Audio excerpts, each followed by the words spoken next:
E se eu te disser que existe um goleiro tão bom com os pés que até mesmo poderia jogar no meio de campo? Sim, existiu.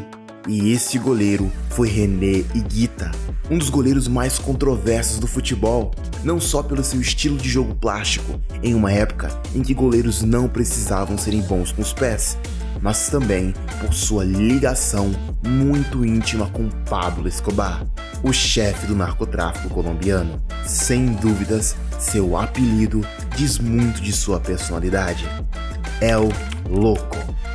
Higuita nasceu em Medellín, em uma região muito pobre. Seu pai, Jorge Zapata, abandonou a família muito cedo. Já sua mãe morreu de um grave acidente. Ele se viu no mundo como órfão, sem muitas esperanças de futuro, a julgar pelas atrocidades que via constantemente ao seu redor. Nisso, foi morar com sua avó, e para escapar da pobreza que o cercava, Higuita encontrou sossego no campo de futebol empoeirado e sem grama perto de sua casa, chamado Maracaná. Aqui, Higuita desenvolveu um amor pelo belo jogo, o que levou o time local, Milionários, a contratá-lo para a base deles. Ele sempre quis ser um atacante famoso. Aquele era seu sonho. Porém, em um jogo, o goleiro principal se machucou e o técnico chamou Higuita. Precisamos de você no gol. Higuita não queria, mas sabia que se não fosse, poderia perder sua vaga no time e não levaria mais dinheiro para sua casa. Ele aceitou. Para a surpresa de todos, nesse jogo, Higuita fez grandes defesas e começou com seu estilo de jogo que o deixaria famoso: toques de bola e passes precisos. No seu primeiro ano como goleiro, ele fez 7 gols em 17 partidas. Seus gols eram sempre de faltas ou pênaltis. Ele iniciou a era dos goleiros goleadores, que culminaria em Rogério Ceni. Mas este vídeo não é sobre ele. Por isso, no ano seguinte, em 1986, o jovem, então goleiro, foi anunciado no Atlético Nacional. E sim, o time o anunciou e depois o contratou. E que confiança toda era aquela? Você pode estar se perguntando. Simples, o dono do Atlético na época impunha aquela confiança: Pablo Emílio Escobar. Preciso dizer mais? Escobar queria o goleiro, pois via nele um jogo ousado e diferenciado. Ele adorava ver Higuita jogar e como ele ajudava no meio de campo. Basicamente, enquanto os adversários apenas usavam 10 na construção, o Atlético utilizava os 11 jogadores, tendo sempre superioridade numérica, o que dava vantagem ao time. A relação do jogador e do chefe do tráfico era de muita amizade desde o dia em que Higuita chegou ao clube. Mas aquilo deixava a polícia de Medellín inquieta, pois não queria que Escobar estivesse associado ao futebol. Muitos acreditavam que Higuita estava à frente do seu tempo, devido à sua disposição a sair de sua área, algo que não era visto de forma comum nos anos anteriores à implementação da regra do recuo. Seu estilo dramático e a abordagem impaciente ao jogo significavam que, ao contrário dos outros goleiros, Higuita considerava seu território não apenas a grande área, mas toda a área de defesa de seu time. Por isso, sair de sua posição com toques e jogadas rápidas pelos lados eram comuns para ele. Dribles e jogadas bonitas eram sua marca, como diria ele no futuro. Eu me apaixonei pelo futebol, pois via coisas belas e queria as fazer também. De 1986 a 1992, Higuita fez parte do time mais poderoso que o Atlético montou. Nesse período, o time ganhou uma Libertadores, com seu goleiro sendo grande destaque.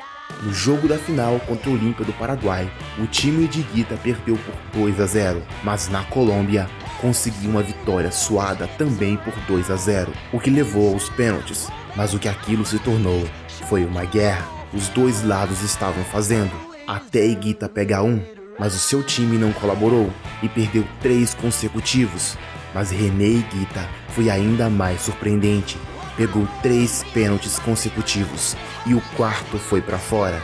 O Atlético de Medellín era campeão e a Colômbia via seu primeiro time a vencer uma Libertadores. Ele se tornou um herói nacional, com performances impressionantes e liderança que levaram seu clube a alcançar sucesso histórico. Não é surpresa que uma convocação para a Copa América de 89 estivesse nos planos de Higuita. Agora com 23 anos, Higuita teve a oportunidade de representar sua amada Colômbia na maior competição da América do Sul. e não perdeu tempo para se apresentar. No jogo de abertura do grupo contra a Venezuela, Higuita marcou um pênalti aos 36 minutos para dar vantagem à sua equipe. No entanto, a Copa América de 89 acabou sendo uma campanha para esquecer para a Colômbia, já que terminaram em terceiro no grupo, ficando fora das oitavas de final. Porém, o que todos estavam esperando era a Copa de 1990. O estilo ousado de Higuita era comentado por alguns, mas quando a Copa da Itália se iniciou, o mundo ficou impressionado como Higuita conseguia sair com tranquilidade com os pés, mesmo muitas vezes sofrendo pressão dos adversários. A Colômbia se classificou com facilidade em seu grupo, e nas oitavas pegaram Camarões, que tinha um dos atacantes mais experientes da Copa, com 38 anos. E ele seria o responsável por um dos maiores vexames da história da Colômbia. Mas antes, o que está achando do vídeo? Deixe nos comentários sobre o que posso melhorar. E aproveite para se inscrever e deixar seu like no vídeo. Assim sempre posso trazer mais vídeos, e com mais frequência. Muito obrigado a todos pelos comentários. Vocês são incríveis. O jogo aconteceu no estádio São Paulo, com 50 mil espectadores. Nenhum dos dois times conseguiu marcar nos dois tempos, mas nas prorrogações, algo mudou o curso da partida e da carreira de Higuita. Ele recebeu um passe recuado de Andrés Escobar e tentou driblar o atacante, que vinha em sua direção, mas perdeu a bola e a Colômbia estava eliminada. Aí o pessoal faz tabela com ele, pensa, olha lá, agora fez bobeira, vai tomar o gol, vai entregar, Milá, gol! A mídia colombiana, os torcedores, todos colocaram a culpa em Higuita e em seu estilo de jogo. Disseram que ele não deveria continuar na seleção, ou pelo menos deixar de ser ousado e ser como todos os outros goleiros. Mas Higuita tinha personalidade e não aceitaria aquilo, mesmo que significasse nunca mais jogar pela Colômbia. E você achou que isso foi o pior? No clube espanhol Real Valladolid, em 1992, Higuita não se destacou, e o clube o viu voltar de avião para a Colômbia ao final da temporada de 92-93.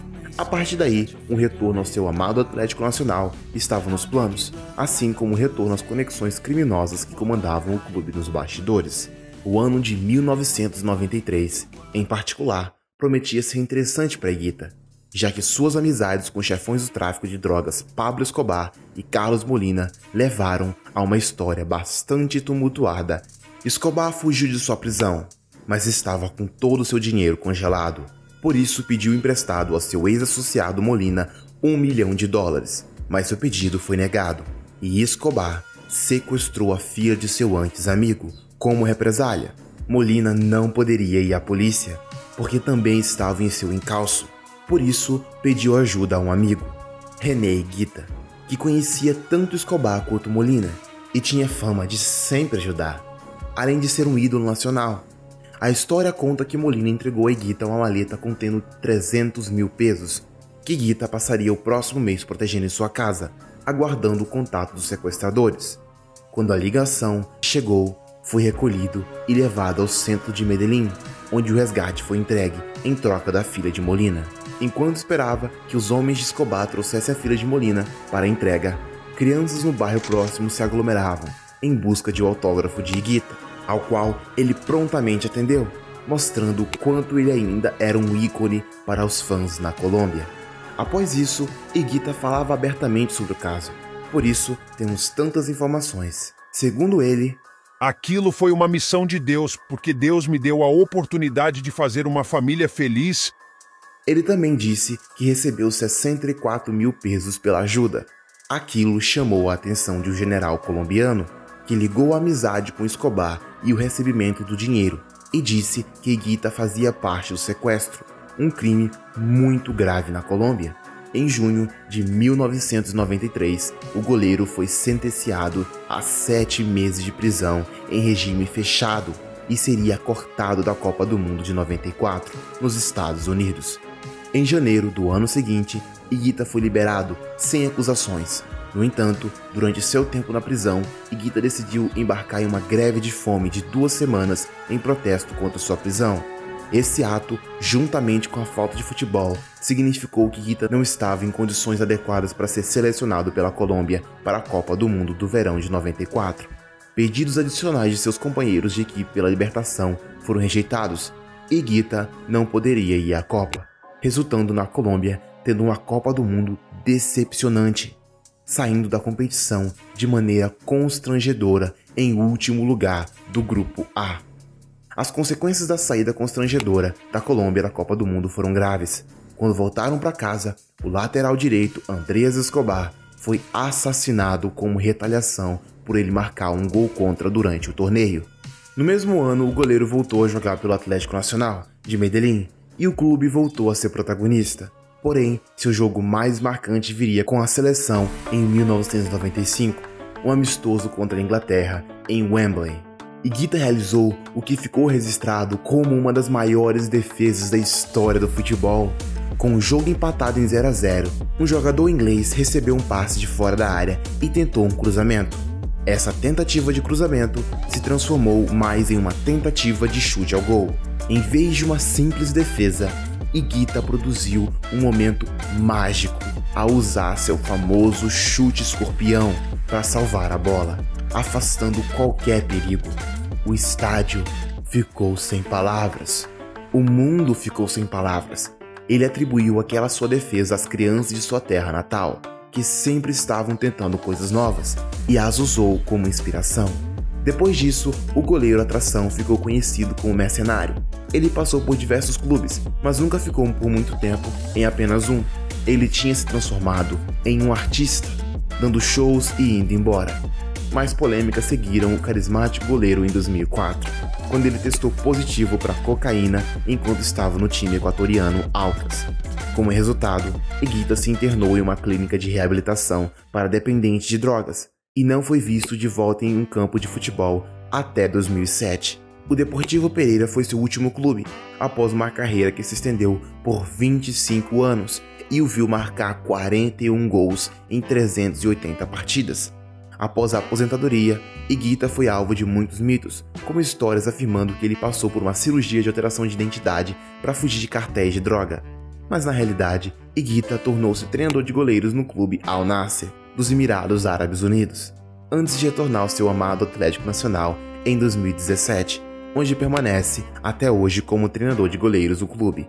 René Higuita é conhecido pelo seu chute escorpião, mas ele foi muito mais que isso.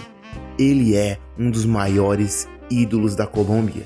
Mostrou ao mundo que goleiros também poderiam jogar com os pés, o que é muito comum hoje em dia.